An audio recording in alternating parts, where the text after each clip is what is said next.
제2차 세계대전이 끝난 후에 영국에서 하나님이 없다는 것을 증명하기 위한 회의가 열렸습니다. 그 회의에 그 당시에 가장 저명한 천문학자 한 명과 의사 한 명이 참여를 해서 거기서 발표를 합니다. 먼저 천문학자가 강연을 시작합니다. 제가 얼마 전에 최신형 만원경을 샀는데, 이 만원경은 현재 지금까지 우리가 발견한 모든 별들을 다 볼 수 있는, 모든 천체를 다 볼 수 있는 그런 만원경입니다. 그런데 제가 이 망원경으로 아무리 천체를 살펴보아도 하나님은 보이지 않습니다. 만약 하나님이 계신다면 그 옷자락이라도 보여야 할 텐데 옷자락도 보이지 않습니다. 저는 이로보건대 하나님이 없다는 것이 확신이 되어집니다. 그러자 많은 청중들이 환호하면서 박수를 보냅니다. 맞아, 하나님은 없는 게 틀림없어. 그 다음에 의학 박사가 나와서 강연을 합니다. 그는 이렇게 주장을 합니다. 나는 평생을 의학을 연구하며 살았습니다. 그런데 기독교인들은 사람에게 영혼이 있다라고 주장을 하는데 나는 도무지 그것을 이해할 수가 없습니다. 나는 그동안 수많은 사람들을 수술을 했고 또 부검도 해보아서 그렇게 수많은 사람들의 시체를 만져보았지만 영혼을 본 적이 없습니다. 도대체 그 영혼이라는 게 어디에 있습니까? 살 속에 있습니까? 뼈 속에 있습니까? 아니면 피 속에 있습니까? 기독교인들이나 성경은 다 거짓말입니다. 도대체 영혼이 어디에 있단 말입니까? 수많은 청중들이 또 역시 화답을 하면서 그래 하나님은 없다라고 이야기합니다. 강연이 끝나고 사회자가 나와서 이제 청중을 향해 질문이 있으면 질문을 하라고 이야기합니다. 그러나 모두 잠잠합니다.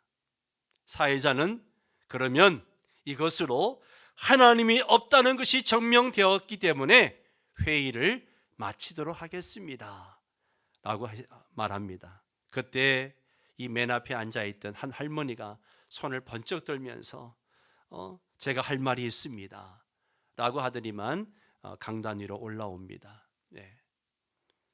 그리고 할머니가 천문학자에게 먼저 질문을 합니다. 박사님이 갖고 계신 그 망원경이 아주 고성능 만원경이라고 하셨죠? 예. 그럼 무엇이든지 다 잘 보이겠네요. 예. 자, 그렇다면 바람도 보이나요? 바람이 보이던가요? 라고 물었습니다. 바람은 보이지 않습니다. 그러면 바람이 있는 겁니까? 없는 겁니까? 바람이 있죠. 예. 아니, 보이지 않는데 어떻게 바람이 있습니까? 하나님이 보이지 않는다고 해서 없다고 하는 말이, 당신의 말이 옳은 이야기인가요? 또 바람도 볼 수 없는 이 만원경을 가지고 하나님을 볼 수 있다고 생각합니까? 그랬더니만 천문학자는 아무 대답도 하지 못하는 거죠. 그 다음에 의학 박사를 향해서 질문을 합니다. 박사님, 아내가 있습니까? 예, 아내 있습니다. 자녀들도 있습니까? 예, 자녀들도 있습니다. 그러면 박사님은 아내와 자녀들을 사랑하시나요? 예, 저는 내 아내와 자녀들을 제가 무척 사랑합니다. 아, 그래요? 그러면 칼을 좀 가져와 보세요. 제가 박사님을 한번 해부해 보겠습니다. 아내와 자식을 사랑하는 그 사랑이 어디에 들어있는지 내가 보고 싶습니다. 그것이 박사님 살 속에 들어있습니까? 뼈 속에 들어있습니까? 아니면 피 속에 들어있습니까? 도대체 박사님 말하는 사랑이 어디에 들어있습니까? 의학 박사는 아무 말도 할 수가 없었습니다. 하나님이 없다는 것을 증명하기 위해 모였던 이 회의는 한 할머니의 급소를 찌르는 이 송곳 같은 질문으로 말미암아 하나님이 살아 계시다는 것을 증명하는 그런 회의가 되고 말았습니다. 본문에서 모세는 하나님에게 사람들이 너를 누가 보내었느냐? 너를 보낸 너희 조상의 하나님이 누구냐? 라고 물으면 뭐라고 대답해야 합니까? 라는 질문에 하나님이 말씀하십니다. 나는 스스로 있는 자다 라고 말씀하십니다. 하나님은 한 할머니가 말한 것처럼 눈에 보이지 않아도 최고의 지성으로 존재하시는 그런 분일 뿐만 아니라 스스로 존재하시는 분이십니다. 그렇다면 하나님이 스스로 존재하신다는 이 말씀의 의미가 무엇일까요? 스스로 존재한다, 자존자, 스스로 계시는 분, 이 말씀의 의미가 무엇일까요? 자, 먼저 13절 말씀을 우리 한번 같이 읽어볼까요? 모세가 하나님께 아뢰되 내가 이스라엘 자손에게 가서 이르기를 너희의 조상의 하나님이 나를 너희에게 보내셨다 하면 그들이 내게 묻기를 그의 이름이 무엇이냐 하리니 내가 무엇이라고 그들에게 말하리까? 여러분, 모세는 백성들이 하나님의 이름이 뭡니까? 그리고 누가 당신을 보냈습니까? 라고 하는 질문을 왜 할 거라고 생각했을까요? 왜 이스라엘 백성들이 이런 질문을 할 거라고 생각을 하고 미리 하나님께 이런 질문을 했을까요? 첫째는요, 백성들이 하나님을 모르기 때문에, 몰라서 많은 우상들을 섬기는 애굽에 살았기 때문에 오랫동안 고생해서 마음이 굳어져 있기 때문에 가르쳐주는 선생님도 없었고 그 당시에는 율법도 없었고 그리고 여러 가지 안식일도 없이 그렇게 지냈기 때문에 하나님은 전혀 몰랐기 때문에 이런 질문을 할 거라고 짐작을 한 것이죠. 또 한 가지가 있다면 모세를 닦아 세우기 위해서 40년 전에 어떤 일이 있었습니까? 누가 너를 우리를 다스리는 자와 재판관으로 삼았느냐 하면서 대들던 이스라엘 백성들이 모세에게 당신 하나님의 이름이라도 아는 거야? 안다면 어디 한번 대봐 하는 식으로 질문할 수 있다는 것이죠. 자기 백성에게 거절당한 경험이 있는 모세가 이번에는 단단히 준비해서 분명하게 하겠다라고 하는 것이죠. 하나님의 이름이 뭡니까? 이런 질문은요, 하나님의 존재와 본질과 사역에 대한 질문이고 하나님 전체에 대한 질문입니다. 나의 이름이 나를 가리키듯이 하나님의 이름은 하나님 전체를 가리키는 것이 되는 겁니다. 사람들은 하나님에 대해서 질문들을 던지기도 하고 나름대로 하나님에 대해서 대답하기도 합니다. 어떤 사람은 하나님이 없다라고 무신론을 주장하고요. 또 어떤 사람은 하나님이 있는지 없는지 모르겠다라고 불가지론을 주장을 합니다. 또 어떤 사람은 만물 속에 하나님이 있고 너도 돌을 닦으면 하나님이 될 수 있다라고 하는 범신론을 주장하기도 합니다.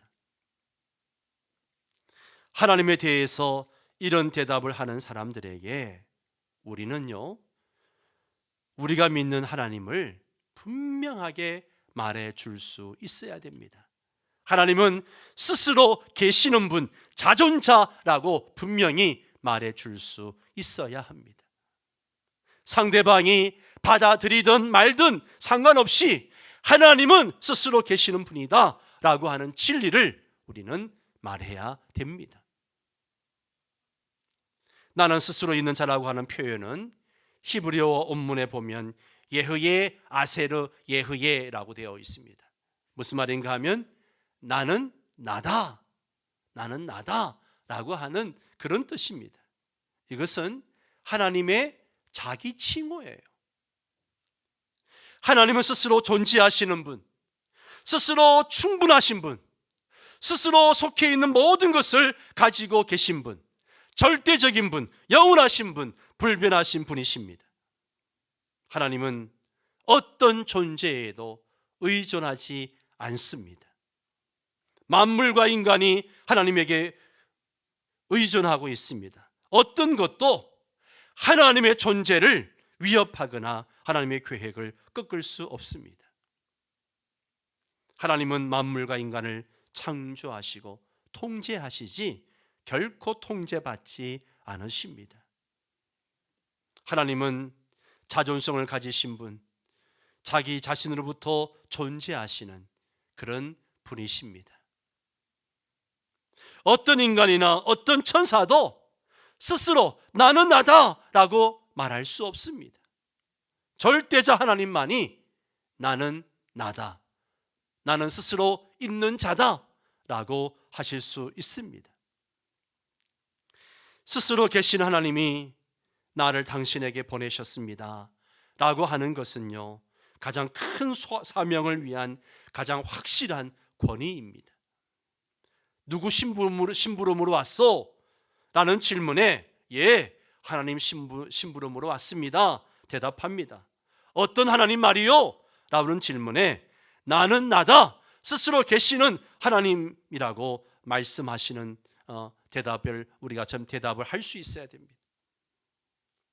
스스로 계시는 하나님, 자존자 앞에서는요, 애굽의 바로 왕도, 로마 황제 시저도 다 사라졌습니다.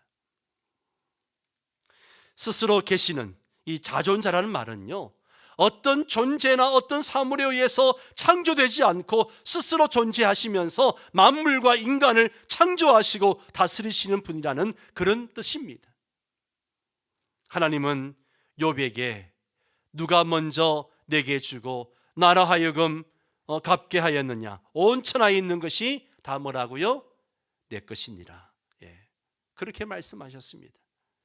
바울 사도는요, 우주와 그 가운데 있는 만유를 지으신 하나님께서는 천지의 주제시니 손으로 지은 전에 계시지 아니하시고 또 무엇이 부족한 것처럼 사람의 손으로 섬김을 받은 것이 아니니 이는 만민에게 생명과 호흡과 만물을 친히 주시는 자이심이라.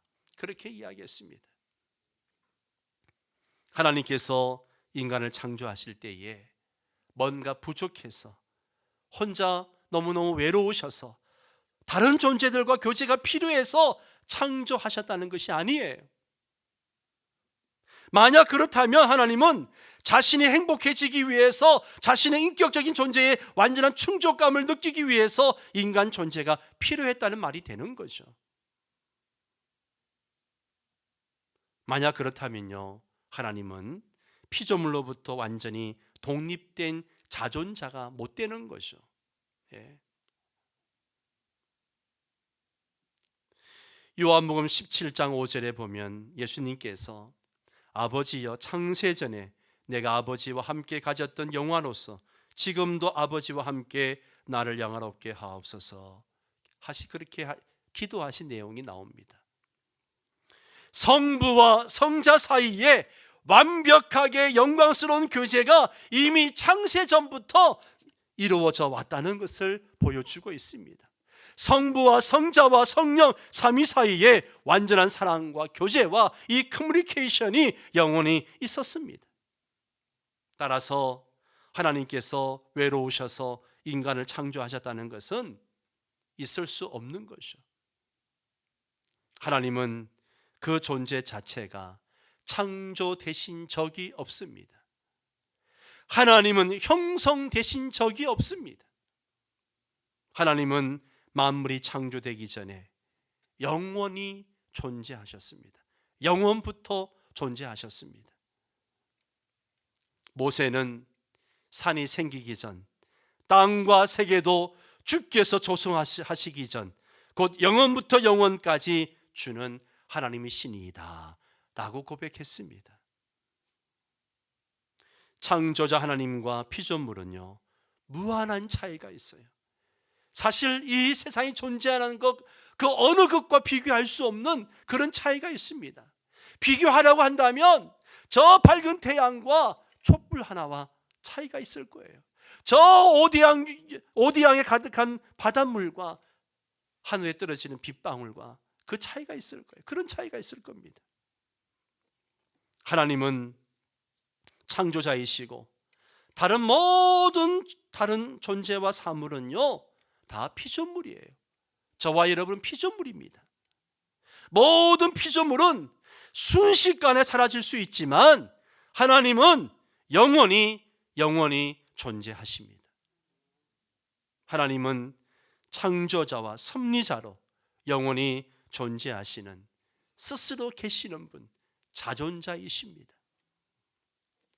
크레사 모리슨이 쓴 과학자가 하나님을 믿는 7가지 이유라는 책이 있는데요, 그 7가지 이유를 보면 첫 번째는 지구의 자전입니다. 지구의 자전.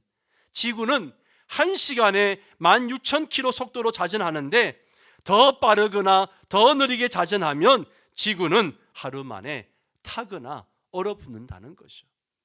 놀랍지 않습니까, 여러분? 두 번째는 태양의 열기입니다. 태양의 표면은 화씨 12,000도인데 이 태양이 지구에서 조금만 더 가깝거나 조금만 더 멀면 역시 가까우면 타버리고 멀면 지구가 얼어버리는 거죠.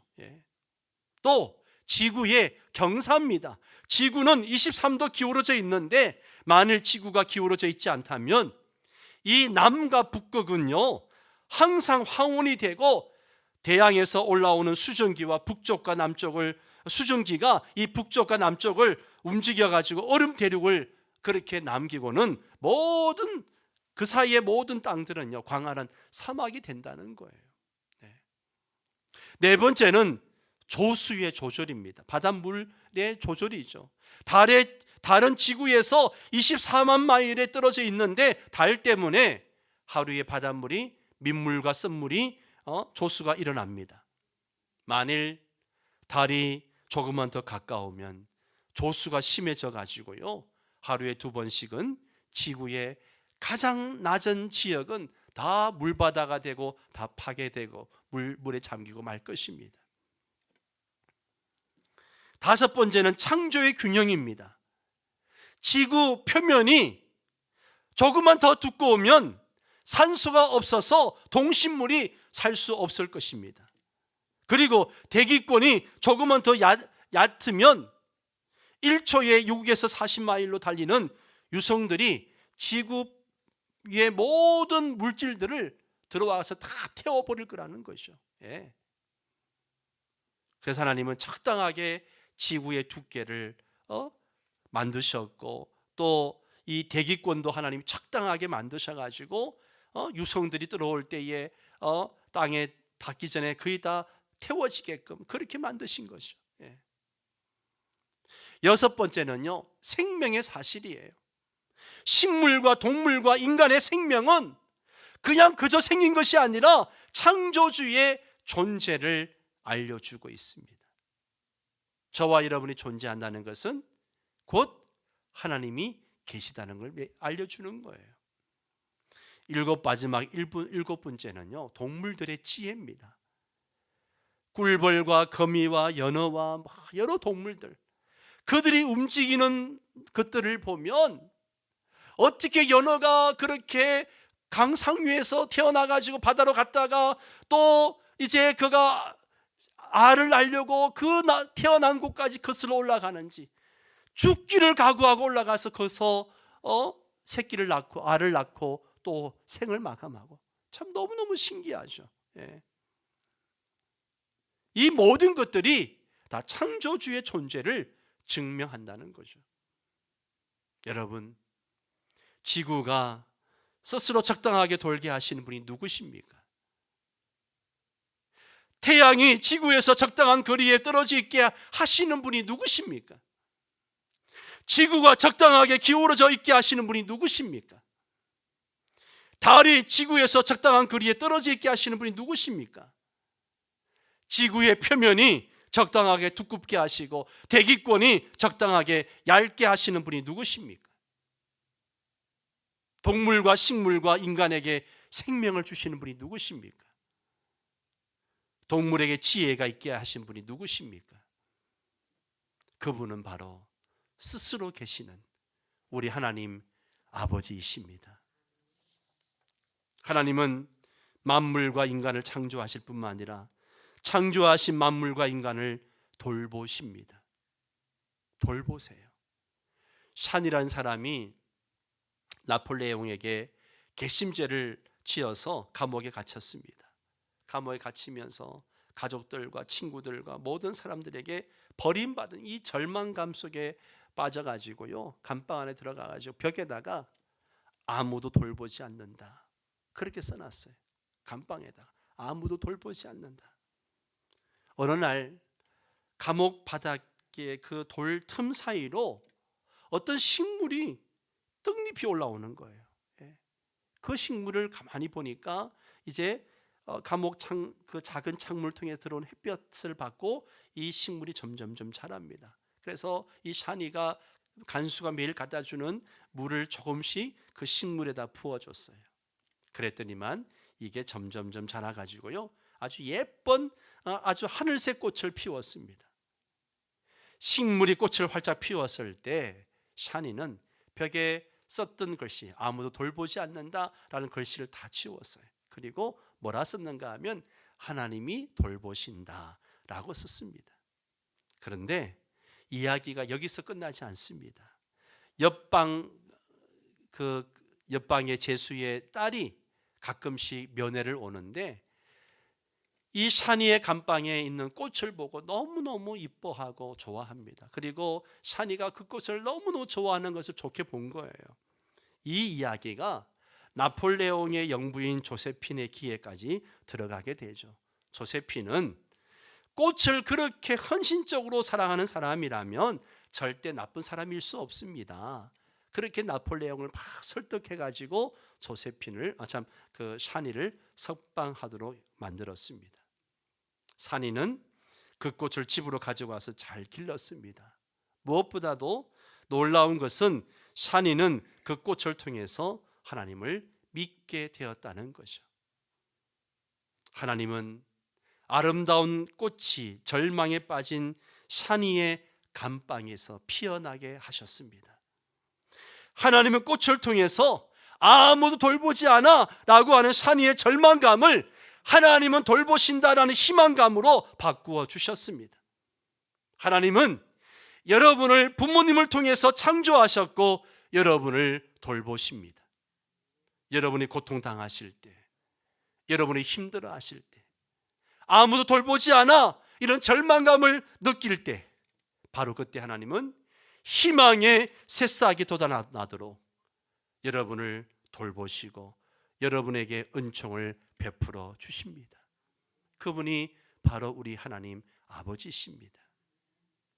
하나님은 스스로 계시는 분이시고 우리는 하나님 없이는요 절대 존재할 수 없는, 살 수 없는 의존자입니다. 의존자예요. 그렇다면 우리는 의존자로서 어떻게 살아야 합니까? 어떻게 살아야 할까요? 첫째는 하나님을 경외하며 살아야 합니다. 하나님을 경외하며 살아야 됩니다. 나는 나다라는 답변은 미친 사람이나 사기꾼이나 절대 자존자 하나님 외에는 하실 수 없는 답변이죠. 그러나 우리 하나님은 미친 분도 아니고 사기꾼도 아닙니다. 절대 자존자이시기에 나는 나다, 나는 스스로 있는 자다 라고 말씀하십니다. 하나님은 모든 존재의 원천이요 모든 축복의 근원이시고 모든 능력의 출처이십니다. 우리는 스스로 계신 하나님 앞에 엎드려 경배해야 합니다. 우상 앞에 절하지 말고 하나님만을 경배해야 합니다. 우린 절대 자존자, 스스로 계신 하나님을 경외하면서 의지하고 순종하며 살아야 됩니다. 특별히 지금 코로나로 인해서 많은 사람이 두려워하고 불안해하는 이때에 우리는 더욱더 하나님을 의지하고 하나님을 경외하며 살아야 됩니다. 하나님을 더 두려워해야죠. 두 번째는 하나님의 영광을 위해서 살아야 됩니다. 하나님은 우리를 자신의 영광을 위해서 창조하셨습니다. 이사야 43장 7절 말씀을 같이 읽을까요? 내 이름으로 불려지는 모든 자,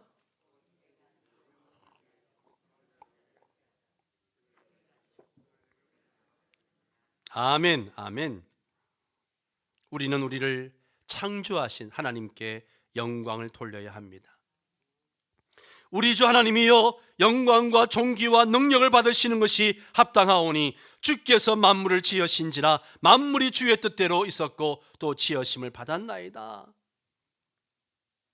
하늘의 천상에서 24장로가 지존자 하나님 앞에, 절대자 하나님 앞에 엎드려 경배하고 그분을 영광 돌리는 내용입니다. 우리는 스스로 계신 그 하나님 앞에 영광을 돌려야 됩니다. 시카고의 어떤 콘서트에서 스코틀랜드의 작곡가 겸 성악가 해리 로드가 청중들 앞에서 노래를 불렀습니다. 너무 감동적이었죠. 그러니까 노래가 끝나자 청중들이 한꺼번에 일어서서 열광적인 박수를 보냅니다. 박수가 사라지진 않습니다. 나중에는 구호로 바뀝니다. 감사합니다, 감사합니다, 감사합니다. 예. 그때 로드는 이렇게 반응했습니다. 여러분, 저에게 감사하지 마십시오. 저의 마음에 노래를 심어주신 좋으신 하나님께 감사하십시오. 하나님께 영광을 돌렸습니다. 예. 우리는 하나님께 영광을 돌려야 됩니다. 마지막 세 번째로 하나님을 기쁘게 해 드려야 됩니다. 하나님은 우리로 인하여 기뻐하시는 분이십니다. 너의 하나님 여호와가 너희 가운데 계시니 그는 구원을 베푸실 전능자이시라. 그가 너로 말미암아 기쁨을 이기지 못하시며 너를 잠잠히 사랑하시며 너로 말미암아 즐거이 부르며 기뻐하시리라. 우리는 우리로 인하여 기뻐하시는 하나님을 기쁘게 해 드려야 합니다. 그게 뭘까요? 예배입니다. 예배의 삶을 사는 거예요. 예배를 이렇게 드리는 거예요. 예. 파스칼은 탕세에서 이런 이야기를 했습니다. 인간 존재는 먼저 알아야 사랑을 할 수 있지만 하나님은 먼저 사랑해야 알 수 있다. 예. 사람은 먼저 알아야 그 사람을 사랑할 수 있지만 하나님은요 반대예요. 하나님은 내가 사랑해야 하나님을 알 수 있습니다. 하나님은 먼저 사랑해야 참으로 알 수 있는 거죠. 우리가 하나님을 사랑하면 하나님은 우리로 인하여 기뻐하시고 즐거워하십니다. 사랑하는 성도 여러분, 하나님은요 스스로 계시는 분이십니다. 나는 스스로 있는 자, 이것이 하나님의 이름입니다. 우리는 스스로 계신 하나님, 자존자 하나님 앞에 엎드려 경배하고 하나님께 영광과 기쁨을 드려야 합니다. 하나님 외에는 절대 자존자가 없습니다. 우리가 기꺼이 엎드릴 수 있고 영광과 기쁨을 돌릴 수 있는 존재는 하나님 한 분뿐이십니다. 스스로 계신 하나님, 영원 자존자가 우리 하나님 아버지이시란 사실이 얼마나 감격스러운지 몰라요. 스스로 계시는 그 하나님이 나의 아버지가 되신다. 얼마나 감격스럽습니까? 여러분, 하나님은 스스로 계시는 분, 여러분 아멘이십니까? 여기에 아멘하는 사람이 인간의 본분을 다하는 진정으로 행복한 사람입니다. 사랑하는 성도 여러분, 이번 한 주간도 스스로 계시는 그 하나님 앞에 온전한 영광과 경배를 올려드리고 그 하나님만 섬기고 하나님께 기쁨을 드리며 살아가는 그런 멋진 일주일 되시기를 주의 이름으로 축원합니다. 함께 일어나셔서 찬양하고 기도하도록 하겠습니다.